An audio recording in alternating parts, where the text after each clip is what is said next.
warahmatullahi wabarakatuh. Apa kabar teman-teman? Insya Allah teman-teman masih dalam keadaan sehat walafiat ya. Amin. Jumpa lagi dengan Bu Dewi. Nah, dalam video pembelajaran kali ini kita akan membahas tema 8 subtema 1 pembelajaran 4, 5, dan 6. Sudah siap belajar teman-teman? Seperti biasa ya, sebelum belajar kita baca doa belajar terlebih dahulu. Yuk kita perbaiki sikap berdoa kita. Sikap berdoa, tangan diangkat, kepala ditundukkan, hati dikusukan. Berdoa dimulai.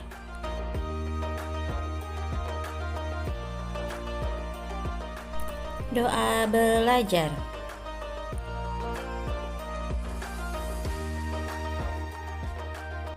Bismillahirrahmanirrahim. Raditu billahi rabba wa bil islami dina wa bi muhammadin nabiyyan wa rasula. Rabbi jidni ilma warzuqni fahma. Amin. Subtema 1 pembelajaran 4, 5, dan 6. Pada tema 8 subtema 1 pembelajaran 4, 5, dan 6 kita akan membahas makna yang terkandung dalam bagian-bagian burung Garuda, lambang-lambang dalam pramuka siaga, macam-macam sudut, dan menyebutkan jenis sudut yang terdapat pada suatu benda. Baik teman-teman, disimak ya penjelasan-penjelasan berikut ini.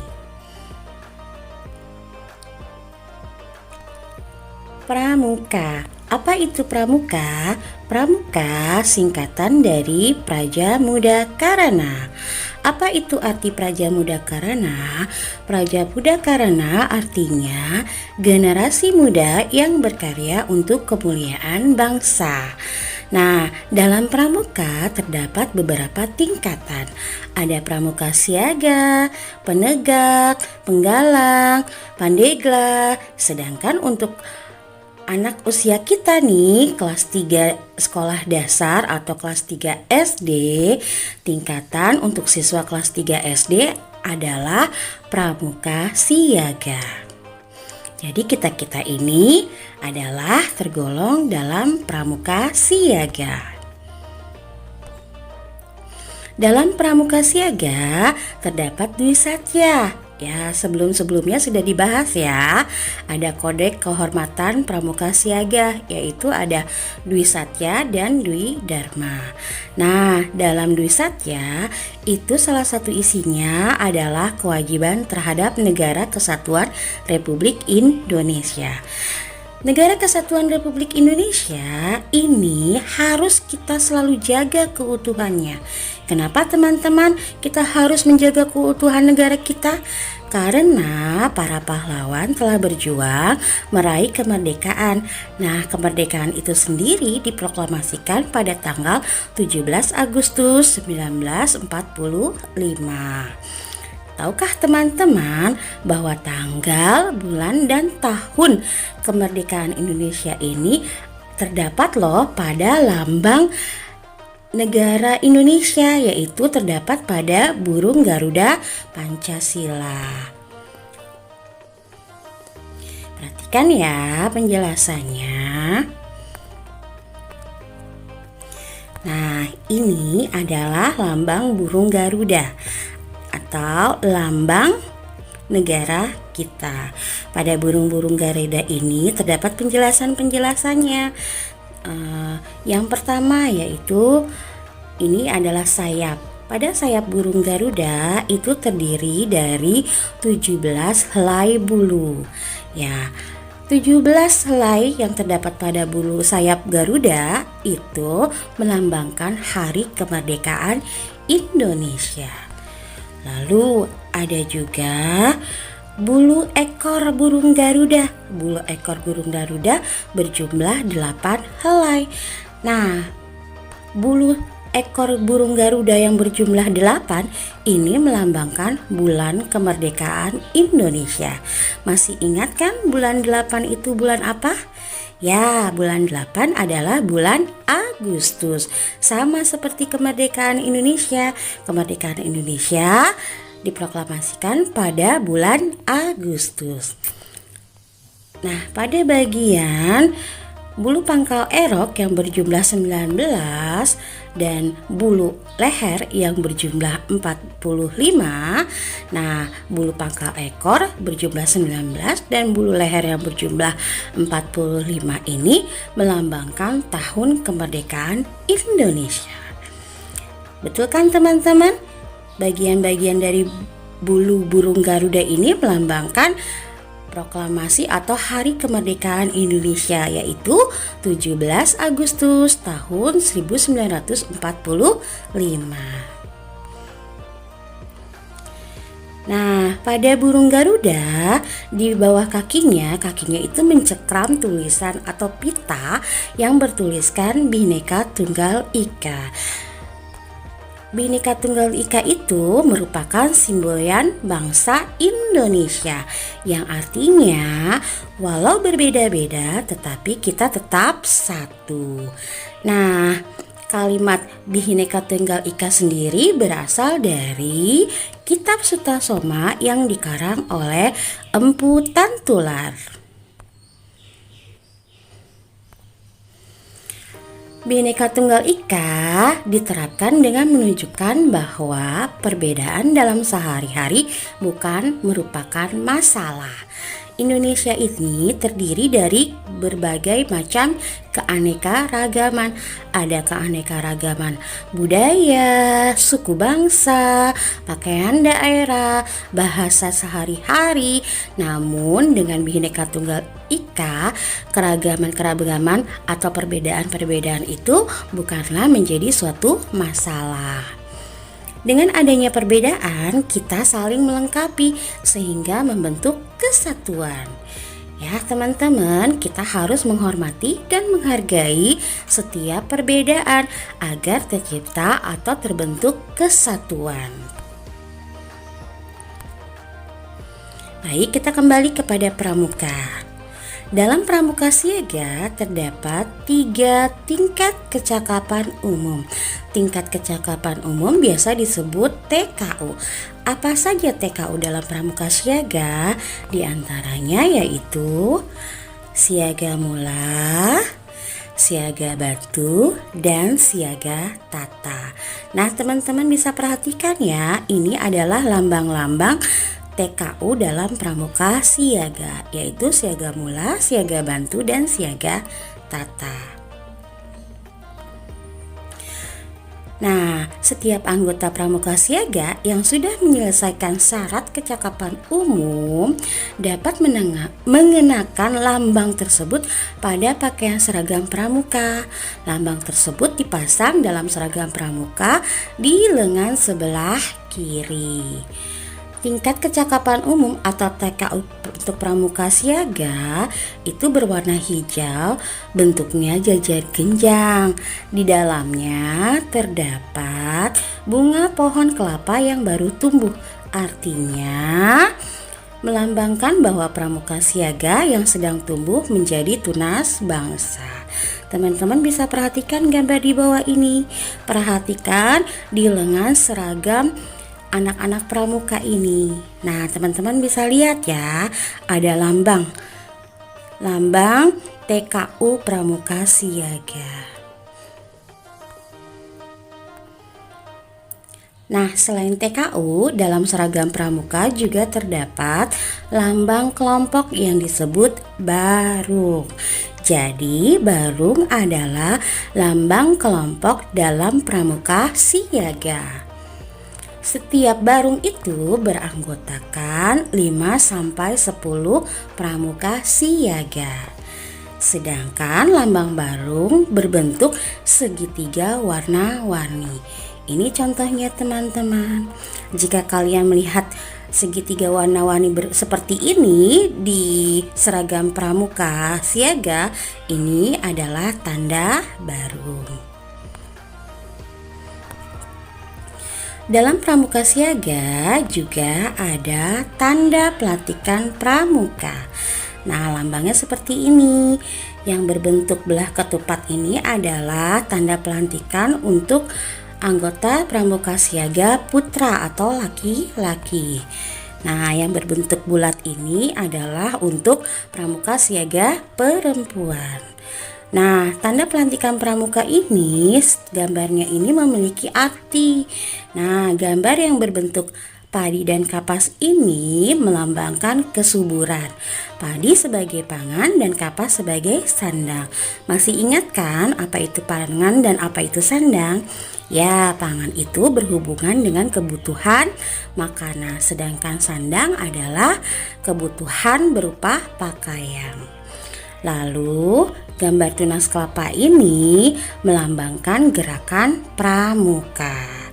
Sedangkan titik 5 ini melambangkan Pancasila. Lambang lainnya yang terdapat pada seragam pramuka antara lain, nah teman-teman pernah lihat ini? Ini adalah lambang tanda pandu dunia. Dan ada lambang seperti ini juga, biasanya disematkan di topi pramuka ya teman-teman. Ini adalah tanda tutup kepala. Ada juga lambang seperti ini. Ini adalah tanda jabatan. Ada juga yang seperti ini teman-teman. Jika ada kalian pernah melihat lambang seperti ini adalah di sini tuh ada seperti nama kota, lalu ada angka-angka, ada gambar-gambar. Ini penjelasannya adalah yang ini menjelaskan tentang wilayah lokasi. Sedangkan yang bertuliskan angka-angka ini artinya adalah nomor gugus depan. Dan yang ini adalah bed lencana daerah. Untuk bed lencana daerah itu bentuknya berbeda-beda sesuai provinsinya masing-masing. Demikian teman-teman pembahasan kita tentang bagian-bagian pada burung Garuda dan pramuka. Selanjutnya kita akan membahas mengenai sudut. Nah, masih ingat apa itu sudut? Ya, sudut adalah daerah pertemuan garis. Pada daerah pertemuan garis ini akhirnya membentuk titik. Titik pertemuan dua garis itu dinamakan titik sudut. Jika digambarkan seperti ini teman-teman. Nah, garis-garis ini namanya kaki sudut. Lalu, daerah pertemuan dari kaki sudut itu adalah dinamakan sudut. Sedangkan ini pertemuan dua garis ini adalah titik sudut. Ya, seperti ini ya teman-teman. Nah, sudut itu sendiri berdasarkan besarnya dibedakan menjadi yang pertama sudut siku-siku. Apa itu sudut siku-siku? Sudut siku-siku adalah sudut yang terbentuk dari dua garis yang saling tegak lurus atau sudut yang besarnya 90 derajat. Contohnya seperti ini teman-teman. Nah, sudut berdasarkan besarnya ada yang dinamakan sudut lancip. Apa itu sudut lancip? Sudut lancip adalah sudut yang lebih kecil dari sudut siku-siku atau sudut yang besarnya kurang dari 90 derajat. Seperti ini contohnya teman-teman. Ada juga sudut tumpul. Sudut tumpul adalah sudut yang lebih besar dari sudut siku-siku atau sudut yang besarnya lebih dari 90 derajat. Dan yang terakhir ada sudut lurus. Sudut lurus adalah sudut yang terbentuk dari gabungan dua sudut siku-siku dan kaki sudutnya membentuk garis lurus atau sudut yang besarnya 180 derajat. Seperti ini teman-teman contohnya. Nah, demikian tadi sudut berdasarkan besarnya. Sekarang bisakah kalian menentukan Sudut apakah yang terdapat dalam benda-benda atau gambar-gambar berikut ini?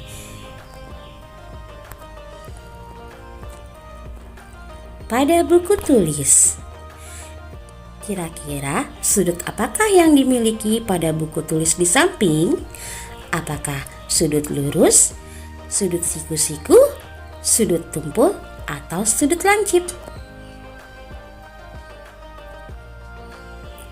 Ya, sudut yang dimiliki pada buku tulis di samping adalah sudut siku-siku. Nah, ini sudutnya teman-teman. Contoh selanjutnya, kita tentukan ya sudut apakah yang dimiliki oleh potongan pizza di samping. Nah, kira-kira pada gambar potongan pizza ini sudut apakah yang terdapat di dalamnya?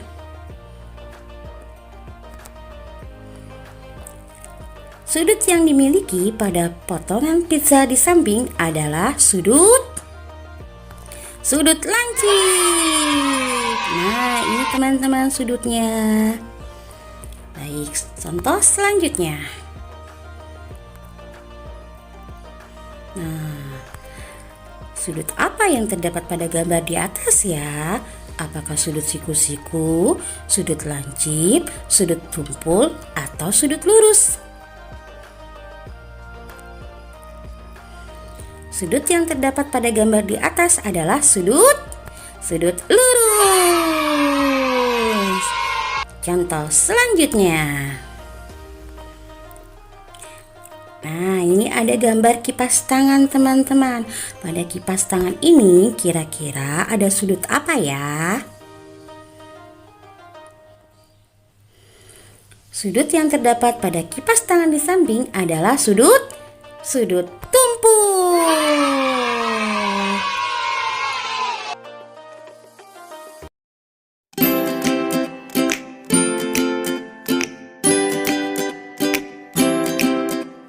Demikianlah pembelajaran tematik tema 8, subtema 1, pembelajaran 4, 5, dan 6.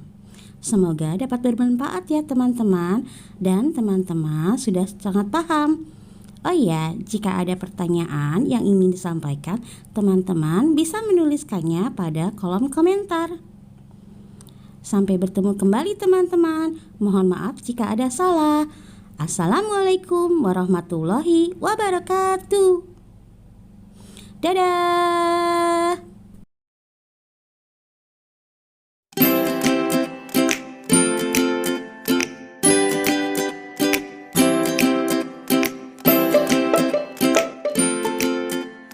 Subhanakallahumma wa bihamdik, asyhadu an la ilaha illa anta, astaghfiruka wa atubu ilaik.